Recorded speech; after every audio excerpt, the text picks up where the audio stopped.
अस्सलाम वालेकुम रहमतुल्लाहि वबरकातुहू. नाजरीन, आपण बघत आहोत आपलं कोकणी न्यूज चॅनल आणि मी आहे आपलं होस्ट मुख्तार सुर्वे. नाजरीन, गेल्या चंद दिवसाखेनं जसं की आपल्या सगळ्याला माहिती आहे, आपल्या खेड म्युन्सिपाल्टीचा इलेक्शन जाहीर आहे आणि सकल 2 डिसेंबरला मतदान आहे. आम्ही ह्या आपल्या चॅनलच्या मार्फत निष्पक्ष होऊन एक जुमेदार सहाफीच्या जुमेदारीचो एहसास ठेवून आम्ही आपल्या अलग अलग वार्डातनं अलग अलग कॅन्डिडेटचं अलग अलग पार्टीचं जे नुमाइंदा आहात त्यांचं विचार, त्यांचं ख्याल, त्यांचा विजन तुमच्यापर्यंत पोचवायची कोशिश केली. आमची बांधिलकी आहे आम जनताशी आणि त्या जनताचं जे मसाईल आहात तर होणाऱ्या नगरसेवकापर्यंत पोचवायची ती आम्ही केली आहोत. आता तुम्ही एक जुमेदार नागरिक म्हणून आपलो जो मत आहे तो जुमेदार समजून ती मतदान करा, त्यातला गफलत बरतू नको. सेकंड थिंग, इलेक्शन 4 दिवसाचं आहे. इलेक्शन खपून जाल आणि बात्यो आपल्या जाग्यात येतील. तेव्हा कोशिश करूया की आपलं जाती तालुक्यात आहात, निजी तालुक्यात आहात, त्याच्यावर आँच नाही आली पाहिजे. आपल्याला इख्तलाफात होऊ शकतात, आपण अलग अलग पार्टीचं नुमाइंदा होऊ शकता आणि तो इख्तिलाफात वक्तिया असलो पाहिजे. त्याला हमेशासाठी मुद्दो बनून आपल्या आपसाचो इत्तफाक खराब नाही झालो पाहिजे.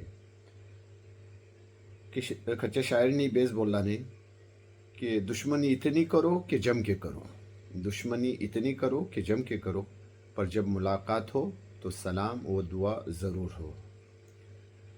तेव्हा ख्यालाचं इख्तिलाफात, विचाराचं इख्तिलाफात, मुद्द्याचं इख्तिलाफात असतात आणि असतील, पण जर निजी तालुक्यात आहात तर आपलं कवा खराब नाही झालं पाहिजे. तेव्हा आपल्या सगळ्याशी रिक्वेस्ट आहे की आपलं तालुक्यात आपण जपूया, आपली आपसी प्यार मोहब्बत कायम राहूया. संगात एक सुशिक्षित समजदार समाज म्हणून आपल्या प्रत्येकाची जिम्मेदारी आहे, प्रत्येक नागरिकाची जिम्मेदारी आहे की खच्च्याही बाबतीत आपल्या शहरचं अमन अमान खराब नाही झालं पाहिजे. इलेक्शन 4 दिवसाचं आहे, तेव्हा ही इलेक्शन अमन अमानच्या संघात पार पडला पाहिजे. कारण नाही तर मग काही छोट्याशा बातीवरनं काही मसाईल पैदा होतात आणि त्या मसाईलचा सामना हमेशा करत राहावं लागतं. तेव्हा ह्या खच्च्या चीजेचं शिकार आपण नाही झालं पाहिजे. आपण इलेक्शन ही आपल्या प्रत्येकाची जिम्मेदारी आहे की अमन अमानच्या संघात पुरा झाला पाहिजे. आम्ही आपल्या ह्या चॅनलशी हमेशा कोशिश केली आहोत की मजबूत विचार, पॉझिटिव्ह खयालात आपल्यापर्यंत पोचलं पाहिजे आणि खच्च्याही बातीचो इख्तलाफात नाही झालं पाहिजे.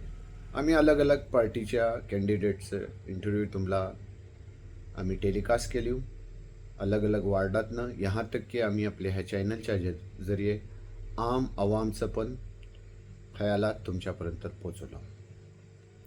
आजच्यासाठी इतकाच. परत भेटू नवीन खबरच्या संघात. अल्लाह हाफिज.